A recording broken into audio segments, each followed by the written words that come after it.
How big of a pet door can you install through the wall of your home? Let's find out.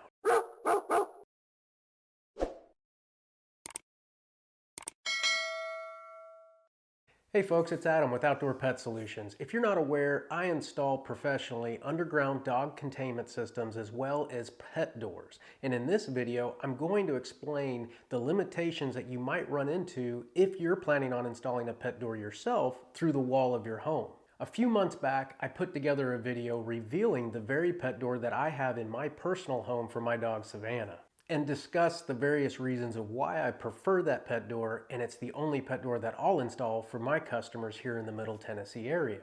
If you happen to visit my website looking to purchase that pet door, you're going to see 11 different sizes of pet doors available. And it might get a little confusing as to what those size measurements are actually pertaining to.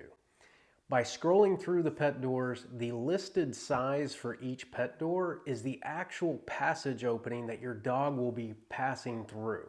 So in order to determine the best size pet door for your dog, I put together this other video showing you how to properly measure your dog and obtain the 3 different measurements that you'll need to pick out the best size pet door for your dog. However, if you review the size chart on my website, you're going to see some different measurement listings for each size pet door. The listing size is the passage opening that your dog will be entering through, which is labeled the passage opening. The next set of measurements is labeled rough opening, or RO for short.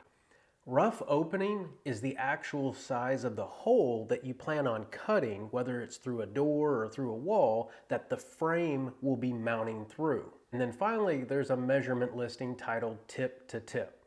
That is the overall frame measurement, top to bottom and side to side. So based on those 3 measurements will help you to determine the best size of pet door for your dog, the amount of room that you'll have to cut the hole for the pet door, and then the amount of room you'll have to put the frame in that space. And what I want to address in this video is the RO, or the rough opening. Because when you're going through a wall, you're going to possibly run into a few hurdles that you'll need to overcome. First of which might be some obstructions in the wall that are passing through, such as electrical lines, plumbing lines, drain lines, things of that nature. To help better determine if you have those obstructions in the wall is to take a look at the wall itself. Do you have nearby outlets or light switches that might have electrical wiring running to them in the area where you want to install the pet door? Are you installing on the main floor of your home and you have a second story above you? If so, determine if you have a bathroom right above head. Sometimes if you do, there could be drain lines running down through that wall from the above bathroom or kitchen. Once you've figured out that the area you want to install the pet door through is the most free of any possible obstructions, then it's going to come down to stud placement. Studs are the supporting members within that wall that your home is built with.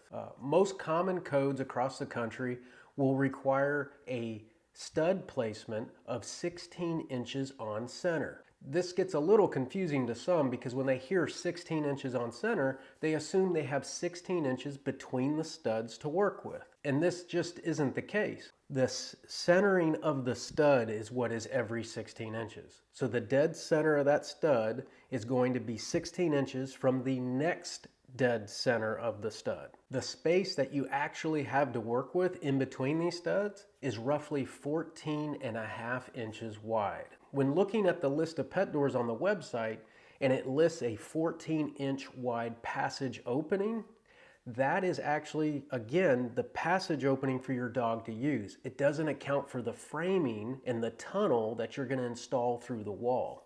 It's the rough opening measurement that you need to look at. The rough opening measurement for the width of a 14-inch wide pet door is actually 16 inches.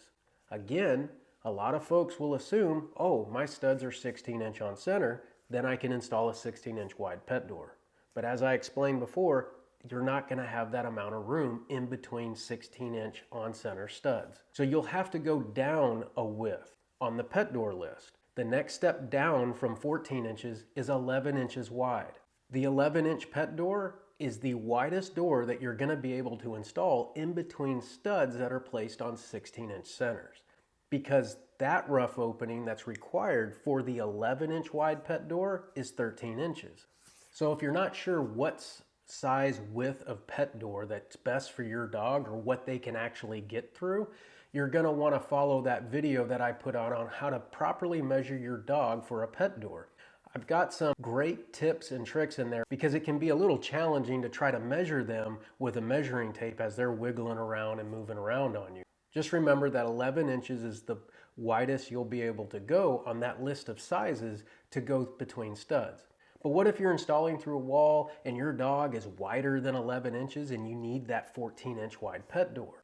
Well, if your home's on 16-inch centers and you don't have the space in between, you're gonna have to do some alterations to that framing. Now, things to consider: are you going through a wall that is load bearing? The best rule of thumb to follow is that all exterior walls are load bearing. Now, depending on the pitch of the roof, how it's laying towards those walls, some folks will argue whether it's truly load bearing or not. However, if you remove a stud in the middle of a 16-inch on center span of wall, you're going to have a much larger span that you're going to create by removing that one stud, and this could be detrimental to the support of your home. So what you'll have to do is frame in a support structure for that one stud that you're going to cut out so that you can get your pet door in. In order to support that stud, you're going to have to build a header above the opening of the pet door. You'll need to cut that stud up high enough to where you can get in the headers or studs that you're going to turn up on end and create a doubled up header. Then you're going to install what are called jack studs underneath the header. So the weight that the stud you're cutting will transfer to the header and on over to the jack studs and then down to the floor. Now you have supported the wall properly and you'll be able to install the pet door as needed. So to sum up, the 11-inch wide pet door is really the widest door that you can install through a wall without altering the framing of your home. And you'll be surprised that the vast majority of dogs can actually fit through the 11-inch wide opening. A lot of labs, golden retrievers, as long as they're not horribly overweight, they'll be able to pass through that 11-inch wide pet door just fine. I hope this video will help you determine if an in-wall pet door is best for you. If you're looking for the very best option when it comes to pet doors for your home, you need to check out the premium pet door option on my website. It comes in two different models. One is for installing through a door and the other is for installing through a wall. They both come with a lifetime warranted all metal frame construction, and on top of that, a prorated 10-year flap warranty. They are the most energy efficient pet doors on the market today, and it is the only line I will install for my customers because it's the same pet door that I've had in the wall of my home for over 15 years, and it's built to last. All the pricing includes shipping direct to you via UPS ground, and if you have any questions, visit my website and reach out to me anytime. I'm happy to help. Thanks for watching. Goodbye.